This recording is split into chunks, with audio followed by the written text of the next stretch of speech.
problema 11. En este caso nos indican que hay un conductor que se desplaza, conductor rectilíneo que se desplaza a una velocidad de 5 metros por segundo perpendicular a un campo magnético de 5 teslas. Determinar la fuerza electromotriz inducida, la tensión que va a aparecer en ese conductor, si mide 50 centímetros. Vale. Vamos a ponernos en situación. Aquí tenemos el conductor rectilíneo hacia arriba, ¿vale? El campo va, ¿vale?, paralelo a la pizarra y se está moviendo hacia, yo he puesto esta flecha para que veamos así un poco tridimensional, pero se estaría moviendo hacia vosotros, ¿vale? He marcado aquí el circulito con el puntito dentro como si viniera la flecha hacia vosotros, se está moviendo por aquí, ¿vale? En un campo constante de toda esta posición. Para ello necesitamos una fórmula que nos da la fuerza electromotriz inducida de un conductor de este estilo, que depende de la inducción, de la longitud y la velocidad que lleva, ¿vale?, para generar una tensión. Y luego aparte nos aparece también la regla de la mano derecha. La regla de la mano derecha nos indica, en este caso, cuál es la intensidad que nos aparece en el conductor, ¿de acuerdo? Esa corriente que nos va a aparecer. En él marca, en la mano derecha, marca que en el pulgar, poniendo los tres, ya sabéis, a 90 grados, ¿vale?, el pulgar sería la velocidad que lleva, ¿de acuerdo?, la velocidad y la dirección, hacia dónde va, el índice, el campo magnético, y por fin nos daría el resultado de la intensidad en este dedo, ¿de acuerdo? Entonces, si yo pongo este ejemplo, ¿vale?, si yo quiero poner el campo, desde luego el campo va hacia allá, con lo cual tengo que poner el índice hacia allá, ¿vale? La velocidad está saliendo hacia vosotros, ¿de acuerdo?, con lo cual sería así, campo, velocidad, y la intensidad iría hacia arriba, ¿vale? Si la intensidad iría hacia arriba, siempre la intensidad va del punto de mayor potencial al de menor, con lo cual aquí estaría el punto de mayor potencial, aquí el de menor, y la tensión que nos aparezca sería positiva y negativa aquí, ¿de acuerdo?, de ese formato. La que nos dé, que es la fórmula que vamos a hacer ahora, pues poniendo los valores, B por L y por V, me quedan los 5 teslas de campo que tenemos, la longitud 0,5 metros y la velocidad que me lo dan en 5 metros por segundo. ¿Vale? Pues multiplicando, que como siempre se me olvida la calculadora, multiplicamos esos datos,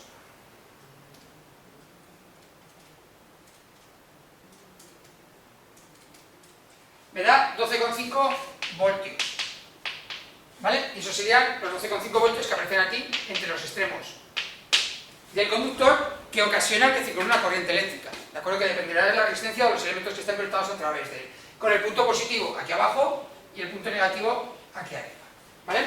Y con esto tendríamos hecho el problema 11. Vamos a ver el problema 12. En él nos indican que tenemos que calcular la fuerza electromotriz inducida en una bobina de 50 espiras cuando es sometida a un cambio regular de flujo de 100 miliwebers a 200 miliwebers, ¿vale? Vamos a poner que se me haya olvidado la B. En un segundo. Vale, aquí tenemos la fuerza electromotriz inducida por la ley de Lenz y de Lorentz, que la fuerza electromotriz inducida por las espiras menos n, que son las espiras por la variación del flujo que aparece en el tiempo, ¿de acuerdo? Que simplemente tenemos que poner esos datos. Vale, os he puesto aquí el flujo como unas flechas que van variando, ¿de acuerdo? Incluso podrían ir en otro sentido, pero que puede ir variando a subir o a bajar. Dependiendo de eso, nos dará una fuerza electromotriz en un sentido o en otro. Ya sabéis que siempre ese signo menos me está indicando que aparecerá un efecto contrario a lo que está sucediendo. Si está aumentando el flujo en la espira, en este caso en la bobina, intentará aparecer un flujo para oponerse a ese aumento. Y si está variando el flujo, disminuyendo, aparecerá un flujo que le ayuda, ¿de acuerdo? Por eso es el signo menos que aparece en la ley de Lenz. Venga, vamos a poner los datos. Menos n por la variación del flujo respecto del tiempo. Nos dice que es menos 50 espiras. Y ahora, ¿por cuánto ha variado el flujo? Pues pasa de 100 a 200, pues ha variado 100 miliwebers, que sería 100 por 10 a la menos 3 webers, partido por el tiempo, que es un segundo. Y esto nos dará directamente 3 por 50, ¿vale?, menos 5 voltios. Ese menos 5 voltios depende de lo que esté sucediendo, ¿vale? Ahora no podemos saber si este es el más o el menos, y lo que tenemos que tener en cuenta es cómo iría la corriente en esa espira para que me aparezca un flujo que se oponga a lo que está haciendo, ¿de acuerdo? Todavía no lo sabemos, pero pero con la regla de sacacorchos más adelante veremos cuando veamos ya cómo funciona el tema de generación de energía eléctrica o de campos magnéticos con energía eléctrica. Si el flujo está aumentando de 100 a 200, lo que haría es intentar crear un flujo que se opusiera, ¿vale? Iría un flujo al contrario de lo que está pasando aquí. Este sería el inducido, que ha aparecido, ¿vale? Y para conseguir un flujo hacia adentro, ¿de acuerdo? Por la regla de sacacorchos tendríamos que hacer un movimiento así, de intensidad, ¿de acuerdo? Que entrara por aquí y saliera por aquí, inicialmente. Entonces, por donde entra es el punto, por donde sale, perdón, es de mayor potencial de menor, ¿de acuerdo? Entonces, sacaríamos la tensión de esa forma, sacaríamos unos 5 voltios de esta forma. Si fuera al revés, si fuera disminuyendo, se cambiaría la polaridad. Pero bueno, lo veremos en temas posteriores. Veamos el problema 13, es muy sencillito. Nos indican que una bobina de 150 milihenrios pasa una intensidad de 5 amperios. O sea, hay un cambio de esos 5 amperios en 25 milisegundos. Calcular la fuerza electromotriz inducida en ella. Vale. Esto es de lo que nos venía antes. La fuerza electromotriz que nos aparece en una bobina, que había una relación, si os acordáis, con una fórmula relacionada con el menos número de espiras, variación del flujo. ¿Vale? Pues en ese cambio en bobinas, ya cuando hablamos ya de las bobinas, podemos también tenerlo en cuenta como que la fuerza electromotriz será menos la variación de la autoinducción, del coeficiente de autoinducción que tiene una bobina, por la variación de la intensidad, ¿vale? Para eso lo que nos sirve esto es un elemento bastante sencillo, porque es difícil en un circuito eléctrico conocer el flujo que está apareciendo dentro de ese elemento, sobre todo aquellas que son bobinadas, por lo cual no podemos hacerlo fácilmente. En cambio, en un circuito es fácil saber lo que es la variación de la intensidad, lo que nos aparece la variación de la intensidad. De ahí nos aparece el coeficiente de autoinducción. Ya hemos visto que se genera en una bobina, se genera fuerza electromotriz inducida. O sea, aparece una tensión inducida como efecto que se opone a esa variación del flujo que le hemos introducido, ¿vale? Entonces, a ese efecto le llamamos fuerza electromotriz autoinducida, porque él mismo, ¿vale?, al pasar una corriente crea un campo y se autoinduce. ¿De acuerdo? Entonces, esta fórmula podemos utilizar en bobinas cuando sabemos esa intensidad. Aplicamos ese valor a lo que conocemos aquí, los datos que nos han dado, nos dice que es 150 milihenrios, con lo cual sería menos 150 por 10 a la menos 3 henrios, ¿vale? Por, ¿cuánto varía la intensidad? 5 amperios, ¿en cuánto tiempo? En 25 milisegundos, que es 25 por 10 a la menos 3 segundos. Y esto nos daría una tensión, que la vamos a calcular. Vamos a ver, 150 a la menos 3 por 5 y dividido por 25 menos 3. Nos da menos 30 voltios. Esa es la tensión que nos aparecería aquí entre los extremos de esta bobina en el circuito. ¿Vale? Ya miraríamos dónde está el más y dónde está el menos, dependiendo de lo que está haciendo la intensidad, si está subiendo o está bajando. ¿De acuerdo? Nos aparecería ese valor tanto en un sentido como en otro. Vale, y ahora pasamos al problema 14. Vale, el problema 14 nos indica que hay dos bobinas de 10 milihenrios y de 5 milihenrios en paralelo, y luego en serie otra de 12 milihenrios, y que hallemos el coeficiente de autoinducción total. Bueno, ya está puesto en los apuntes que cómo se pueden hallar los equivalentes, los circuitos equivalentes de bobinas. En concreto, se puede hallar de esta forma, son idénticos a las resistencias.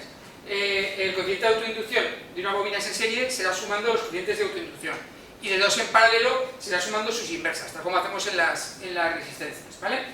Pues aquí lo primero que vamos a hacer es reducir estas dos bobinas a una sola, ¿vale? Hacer un equivalente paralelo, que tendríamos aquí un LP1, y mantendríamos el de 12 milihenrios, ¿vale? Y por último, dos en serie, que haríamos un equivalente LS1 final. ¿Vale? Vamos a hacerlo uno por uno. Pues el primero en paralelo vamos a hacer la fórmula que ya conocemos con las resistencias, ¿de acuerdo? El LP1 será L1 por L2 partido por L1 más L2. O lo que es lo mismo, 10 milihenrios, no los cambio a henrios, ¿de acuerdo? Porque como todo está en milihenrios, pues bueno, trabajo con ellos. Total, al final me va a dar milihenrios, 10 milihenrios más 5 milihenrios. O lo que es lo mismo, 50 milihenrios al cuadrado partido por 15 milihenrios. ¿Vale? Y esto me dará 3,333 milihenrios. Y ahora, ese valor que está aquí, 3,333 milihenrios, haríamos el serie. El LS1 será el LP1 más la de 12 miliamperes. O lo que es lo mismo, los 3,333 miliamperes más 12 me dará los 15,333 miliamperes finales. Vale. Y si hubiéramos más, pues haríamos exactamente como ya hacíamos con las resistencias en el tema anterior, lo mismo, exactamente haríamos los equivalentes. Vale, esto hemos terminado, problema 14. Bueno, y este último problema, el 15, nos indica el coeficiente de autoinducción de la bobina es de 500 espiras, es de 13 miliamperes. ¿Cuál es el flujo magnético para una corriente de 100 miliamperios? Hay una fórmula que relaciona directamente el coeficiente de autoinducción, el flujo y la intensidad, que ni siquiera necesitamos el número de espiras, porque luego hay otro término, ¿de acuerdo?, que sería ya que relaciona el coeficiente de autoinducción con la permeabilidad de vacío, el número de espiras y lo que sería la intensidad, ¿de acuerdo?, y la superficie, el área de la sección. Pero como no nos dan el área de la sección ni nos dan nada, no podemos hacerlo ahí, tenemos que basarnos en lo que nos han dado de coeficiente de autoinducción. Con lo cual, ¿qué es lo que está haciendo el flujo? El flujo despejado será L por I directamente. L nos dice que son 13 miliamperes, pues multiplico por 13 por 10 elevado a menos 3 amperios, y la intensidad 100 miliamperios, 100 por 10 elevado a menos 3 amperios. Y directamente nos dará el dato de 13 menos 3 por 100 menos 3, nos da 1,3 por 10 elevado a menos 3, ¿vale? Y el flujo estaría en Webers, ¿vale? Si nos hubieran dado la sección de la bobina, nos hubiera dado la permeabilidad del vacío, podría ser la del vacío, y si hubiera dado la sección de la bobina, sí que podíamos haber calculado ese coeficiente de autoinducción, ¿de acuerdo?, a partir de ese dato. En concreto, teniendo la L, sabiendo la permeabilidad, el número de espiras y sabiendo la intensidad, podemos sacar la sección, ¿de acuerdo?, porque la fórmula que tendríamos sería permeabilidad del vacío por número de espiras al cuadrado por el área partido por la intensidad. Este sería el coeficiente de autoinducción que tenemos en los apuntes también, ¿de acuerdo? De aquí, teniendo todos los datos que tenemos, podríamos haber sacado la sección A, pero no nos lo pide, ¿de acuerdo? Pero simplemente que lo veáis que también hay otra fórmula para poder hacer eso, ¿de acuerdo?